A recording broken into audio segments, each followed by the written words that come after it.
आज हम जिस श्लोक पर चिंतन करने जा रहे हैं वह कोई साधारण श्लोक नहीं है। यह है अष्टावक्र गीता का पहला अध्याय का दूसरा श्लोक। महर्षि अष्टावक्र राजा जनक को दूसरे श्लोक में पहले श्लोक का उत्तर देते हैं। राजा जनक स्वयं एक राजर्षि हैं जो बाह्य रूप से परिपूर्णता से संपन्न है, फिर भी उनके भीतर एक प्रश्न एक अग्नि की भांति जल रहा है कि मैं मुक्त कैसे हूँ। तो दूसरे श्लोक में अष्टावक्र मुनि सीधे मुक्ति का मूल रहस्य खोल देते हैं। ना वो कोई साधना पूजा कर्म कांड बताते हैं, बल्कि वह मुक्ति का रहस्य सीधे खोल देते हैं। अष्टावक्र कहते हैं, यदि तुझे सच में मुक्ति चाहिए तो पहले ये जान ले बंधन कहाँ से पैदा होता है। आप सुन रहे हैं निशांत बेला चैनल।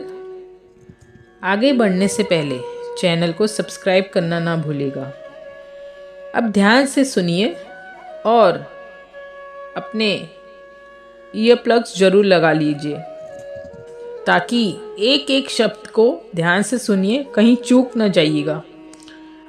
अष्टावक्र गीता का अध्याय 1 श्लोक 2, जहाँ महर्षि अष्टावक्र राजा जनक से कह रहे हैं, यदि मुक्ति इच्छसि चेतात विषयान विश्वत्यज समाज वद्या संतोष सत्य पीयूष वध्वज। श्लोक की एक एक पंक्तियां हम गहराई से समझते हैं। अष्टावक्र कहते हैं, यदि मुक्ति इच्छसि चेतात, अगर तू सच में मुक्ति चाहता है तो अष्टावक्र यहाँ बहुत कठोर हैं।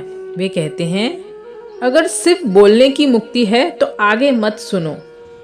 अगर सच में भीतर से आज़ादी चाहिए तभी सुनो। आगे अष्टावक्र कहते हैं, विषयान विश्वत तज्य। विषय अर्थात नाना प्रकार के हम सुखों में जो रत हैं, विषयों को जहर की तरह छोड़ दें।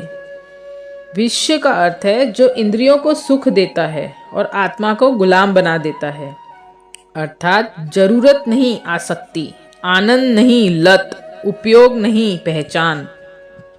अर्थात हम जरूरत की भांति नहीं जी रहे, हम लत की भांति इंद्रियों का रस ले रहे हैं।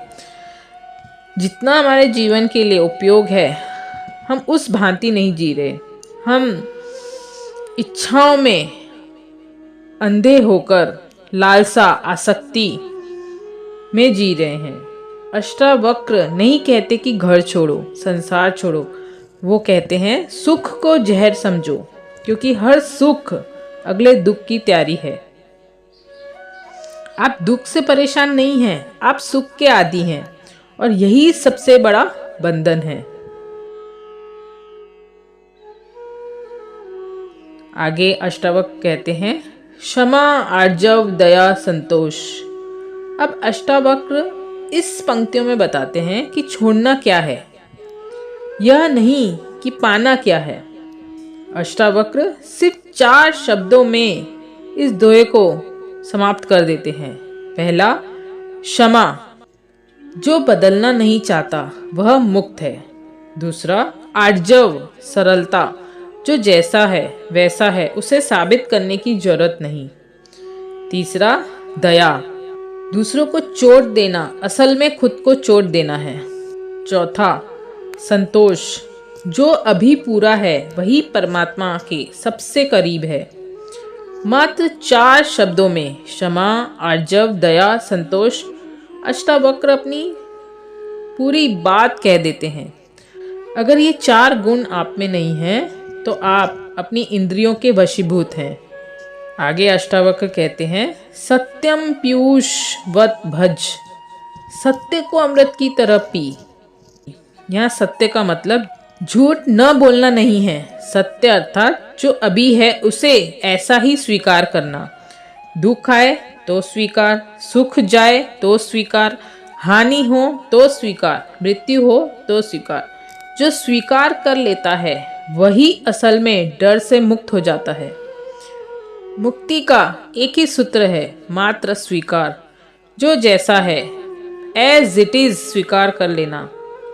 जनक को अष्टावक्र क्या समझा रहे हैं? जनक राजा है, हर तरह की सुख सुविधाएं हैं, ऐश्वर्य है, फिर भी मुक्ति की खोज कर रहे हैं। यह अत्यंत दुर्लभ घटना है। फिर भी राजा जनक मुक्ति की चाह कर रहे हैं। अष्टावक्र उन्हें बता रहे हैं, मुक्ति पाने की चीज नहीं है, ना मुक्ति छोड़ने की चीज है। अपेक्षा छोड़ो, पहचान छोड़ो, मैं कुछ हूँ ये छोड़ो, और बस जो है जैसा है सहज स्वीकार कर लो। मात्र इन पंक्तियों में, इस श्लोक में यही अष्टावक्र समझा रहे हैं, जो जैसा है उसे वैसा स्वीकार कर लो। अष्टावक्र की श्लोक का सार। पहला, आप दुख से नहीं बंधे हो, आप सुख की उम्मीद से बंधे हो। दूसरा, संसार छोड़ने की जरूरत नहीं है, संसार से चिपकना छोड़ दो। तीसरा, जो चाहिए वही जहर बन जाता है, जो स्वीकार है वही अमृत हो जाता है। चौथा, संतोष कोई अभ्यास नहीं, यह थक चुके मन की मौन स्वीकृति है। पांचवा, सत्य कड़वा नहीं होता, उसे न मानने का अहंकार कड़वा होता है। मात्र जो जैसा है, जितना है, जहाँ है, स्वीकार कर लेना ही असल में मुक्ति है। अगर आप ये 5 सार समझ जाते हैं तो आपको बहुत आसानी से आपकी आध्यात्मिक जर्नी में एक स्ट्रॉन्ग मार्ग मिल जाता है। अंत में इस श्लोक का सार ये है, सुख मत खोजो, सत्य स्वीकार करो, सरल बनो, संतोष में जियो, और याद रखो मुक्ति कहीं दूर नहीं है, बस उसी क्षण है जब आप छोड़ना पकड़ने की दौड़ से मुक्त हो जाते हैं। दोस्तों, अगर ये श्लोक आपको दिल में कहीं चुभा है, अगर आपको लगा कि आपकी आत्मा से बात कर रहा है, तो इस वीडियो को उन लोगों तक जरूर पहुंचाइए जो बाहर शांति की खोज कर रहे हैं, क्योंकि शांति भीतर का खजाना है। बाहर यूं ही हाथ पैर मार के आप कहीं नहीं पहुंचेंगे। इस विषय में सोचे समझे और अमल करें। अगर आपको इस चैनल से कुछ भी सीखने और समझने मिला तो चैनल को सब्सक्राइब करना ना भूलें, क्योंकि आगे के श्लोक और ज़्यादा गहरे हैं। जल्द मिलेंगे नए किस्से कहानी के साथ, तब तक शुभेच्छा।